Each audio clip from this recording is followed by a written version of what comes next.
Hello guys, स्वागत है आप सभी का शिव ओम क्लासेस के ऑनलाइन प्लेटफॉर्म में। अब हम बात करने वाले हैं कि जो मेन जो चार्टर जो अधिनियम जो थे, जो ब्रिटिश भारत के समय जो है ब्रिटिश सरकार द्वारा लाए गए थे, उनके मुख्य जो प्रावधान जो थे वो क्या क्या थे, इनको हम तुलनात्मक रूप से पढ़ेंगे। इसके अंदर पहला जो चार्टर अधिनियम है वो 1793 का था। दूसरा चार्टर अधिनियम 1813 का, 1833 का और 1853 का जो है ये मेन अधिनियम जो थे, इनके बारे के अंदर कौन कौन से इनके अंदर प्रावधान जो थे, इनके बारे में हम यहाँ पर डिटेल से जो है वो पढ़ने वाले हैं, समझने वाले हैं। तो सबसे पहले हम बात कर लेते हैं चार्टर अधिनियम 1793 के अंदर जो आया था, उसके अंदर क्या क्या प्रावधान जो थे। इसके अंदर पहला जो प्रावधान था वो ये था कि ईस्ट इंडिया कंपनी को पुनः भारत में 20 वर्षों तक व्यापार करने का एक अधिकार जो है वो प्रदान कर दिया गया था। जो भारत के अंदर जो ईस्ट इंडिया कंपनी काम कर रही थी, उनको अगले 20 साल तक जो है वो केवल भारत के अंदर जो है ब्रिटिश इंडिया जो है, ईस्ट इंडिया जो कंपनी है, वही एकमात्र कंपनी जो है वो व्यापार कर सकती है। ऐसा उनको क्या कर दिया गया, अधिकार जो है वो एकाधिकार जो है वो दे दिया गया था। दूसरा इसके अंदर क्या था प्रावधान, नियंत्रक मंडल के सदस्य को भारतीय राजस्व से वेतन देने की व्यवस्था की गई। जो नियंत्रक मंडल जो था उसके अंदर जो सदस्य थे, उनको भी अगर सैलरी देनी पड़ेगी तो वो कौन देगा, भारत से रेवेन्यू जो जनरेट होगा, भारत से जो पैसा आएगा उसके अंदर से ही इनको क्या जा सैलरी जो है वो दी जाएगी। तीसरा प्रावधान क्या था, सभी कानूनों एवं विनियमों का अधिकार न्यायालय को दे दिया गया। इसका मतलब वहां पर न्यायालयों की स्थापना की कर दी गई और उनको जो है वो कानून और विनियम जो है उससे संबंधित कार्य जो है उनको दे दिए गए।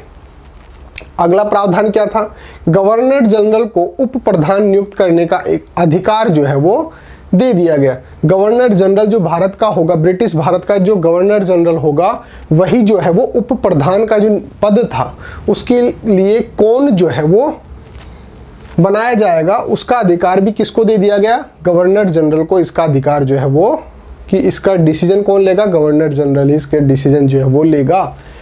नेक्स्ट क्या था, बोर्ड के सदस्यों में से 2 सदस्यों को प्रीवी काउंसिल के बाहर से भी नियुक्त करने की अनुमति जो है वो दे दी गई।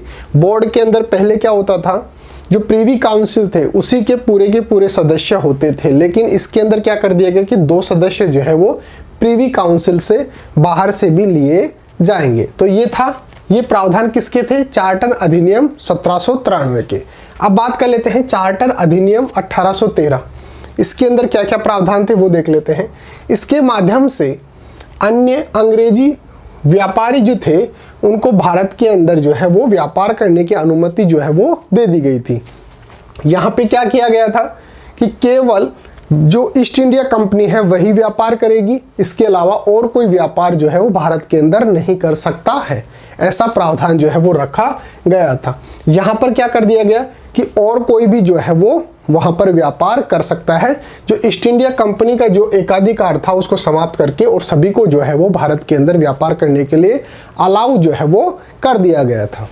इसका अगला प्रावधान क्या था, इस अधिनियम के माध्यम से ईसाई पादरियों को भारत में अपने धर्म को स्वतंत्रता पूर्वक प्रचार करने की अनुमति मिल गई थी। जो ईसाई धर्म था उसके जो पादरी होते थे उनको जो है वो भारत के अंदर अलाउ कर दिया गया कि आप जो है वो ईसाई धर्म जो है उसका जो है प्रचार प्रसार जो है वो कर सकते हैं, भारत के अंदर उसका प्रचार प्रसार जो है वो कर सकते हैं। तो उनको भी जो है वो अलाउ कर दिया गया, उनको अनुमति दे दी गई। अगला प्रावधान क्या था, कंपनी को गवर्नर जनरल, गवर्नरों और प्रधान सेनापतियों को ब्रिटिश क्राउन की स्वीकृति से ही नियुक्त करने का अधिकार जो है वो दिया गया।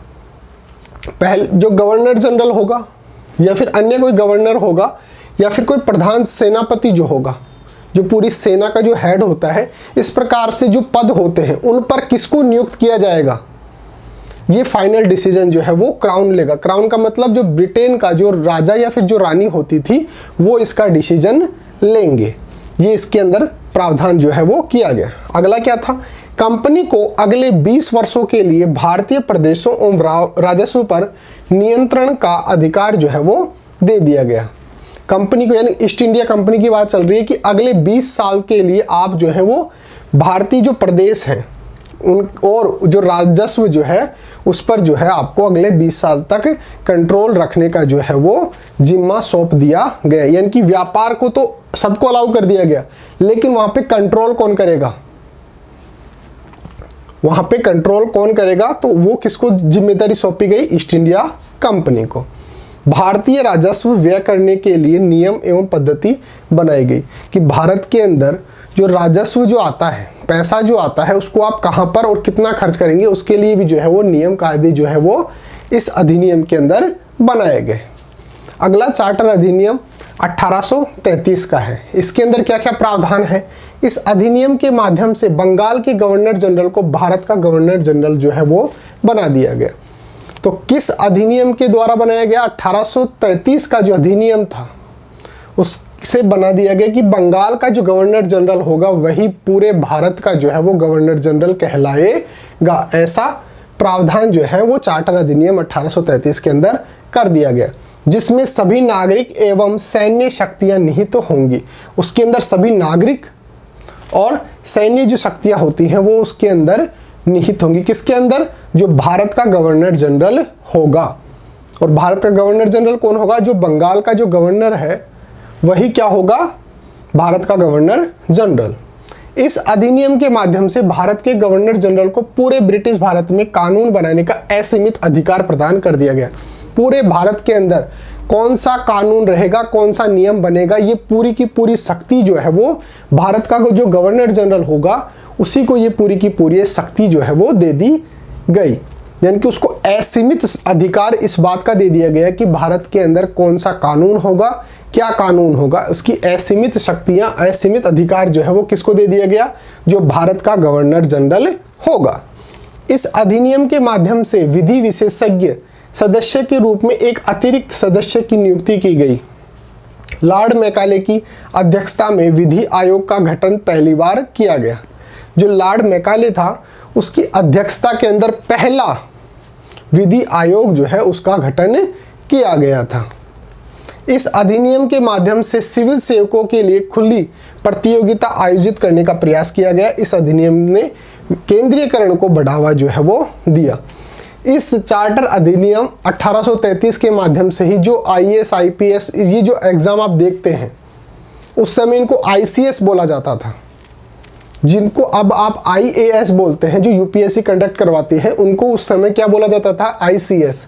और ये कौन सी थी, सिविल सेवक जो प्रतियोगिता परीक्षा होती थी उसके अंदर जो है वो खुली प्रतियोगिता आयोजित कराने का जो है, जैसे वर्तमान के अंदर क्या होता है, कोई भी फॉर्म भर सकता है और कोई भी जो है वो इन पोस्ट पर जो है वो अपनी क्षमता के अनुसार नियुक्त हो सकता है। तो ये व्यवस्था यहाँ से शुरू की गई थी। तो चार्टर अधिनियम 1833 के द्वारा ही जो वर्तमान के अंदर आप जो देखते हैं UPSC जो कंडक्ट करवाती है, उस प्रकार के एग्जाम जो है वो यहाँ से शुरुआत उसकी हुई थी, यहाँ से उसकी नींव जो है वो डली थी। चार्टर अधिनियम 1853, इस अधिनियम के अंतर्गत चार्टर को 20 वर्ष के लिए बढ़ाया नहीं गया। यहाँ से जो चार्टर को 20 वर्ष के लिए बढ़ाया जाता था उसको यहाँ से रोक दिया गया। इस अधिनियम में कहा गया था कि ईस्ट इंडिया कंपनी का भारत में शासन तभी तक कायम रहेगा जब तक कोई वैकल्पिक व्यवस्था नहीं कर दी गई। यहाँ से क्या किया गया 1793 के अंदर कि कंपनी को एक अधिकार दिया गया, किसका, व्यापार का, वो यहाँ पर छीन लिया गया और केवल ये बोला गया कि कंपनी जो है वो केवल शासन करेगी। और यहाँ पर जो उसका शासन करने का जो अधिकार था उसको भी सीमित कर दिया गया कि अब ईस्ट इंडिया कंपनी तब तक ही शासन कर सकती है जब तक कि हमारे को कोई वैकल्पिक यानी कोई दूसरा विकल्प जो है हमारे को नहीं मिल जाता, तब तक ही शासन जो है वो कर सकती है। यहाँ पे जो 20-20 वर्ष के लिए बढ़ा रहे थे कि अगले 20 साल तक जो है वो ईस्ट इंडिया कंपनी जो है वो ब्रिटिश भारत पर राज करेगी, उसको जो है प्रावधान को जो है वो यहाँ पर हटा दिया गया और ये बोल दिया गया कि जब तक कोई हमारे को दूसरा विकल्प नहीं मिल जाता तब तक ईस्ट इंडिया कंपनी जो है वो यहाँ पर शासन कर सकती है। इस अधिनियम के माध्यम से संपूर्ण भारत के लिए एक विधानमंडल की व्यवस्था की गई। इस अधिनियम के माध्यम से ही एक विधानमंडल की जो है वो यहाँ पर व्यवस्था की गई थी। इस अधिनियम में गवर्नर जनरल को प्रशासन संबंधित कार्यों से मुक्त करने के लिए लेफ्टिनेंट गवर्नर की नियुक्ति जो है वो की गई थी कि गवर्नर जनरल जो है वो क्या करेगा, प्रशासन जो संबंधित कार्य हैं उनसे थोड़ा सा मुक्त हो सके, थोड़ा सा काम से फ्री हो सके, उसके लिए एक नई पोस्ट की गई, कौन सी, लेफ्टिनेंट गवर्नर, जो क्या करता था, प्रशासन से संबंधित, जो एडमिनिस्ट्रेशन से संबंधित जो कार्य होते थे उनको ये क्या करता था, देखता था। इस अधिनियम के माध्यम से जो क्षेत्रीय प्रतिनिधित्व का सिद्धांत जो है वो लागू किया गया था। क्षेत्रीय प्रतिनिधित्व क्या होता है, जो लोकल एरिया के अंदर उनका कोई अपना नेता होगा, वो आके जाके उनको रिप्रेजेंट करेगा। जैसे वर्तमान के अंदर आपने क्या होता है, जो व्यवस्था है कि भाई हम किसको चुनते हैं, एमएलए को चुनते हैं, एमएलए जो है वो सीएम को चुनता है। इस प्रकार से जो क्षेत्रीय एक छोटे एरिया के अंदर उनका प्रतिनिधित्व कौन करेगा, उसका सिद्धांत भी यहाँ पर जो है वो लागू कर दिया गया था। तो ये थे कुछ मुख्य चार्टर अधिनियम, जिसके अंदर हमने 1793, 1813, 1833 और 1853 की जो है वो तुलनात्मक जो है वो यहाँ पर अध्ययन किया है। तो ऐसे ही इंटरेस्टिंग और इन्फॉर्मेटिव वीडियोस के लिए जो है वो आप बने रहिए शिव ओम क्लासेस के ऑनलाइन प्लेटफॉर्म के साथ। Thank you so much.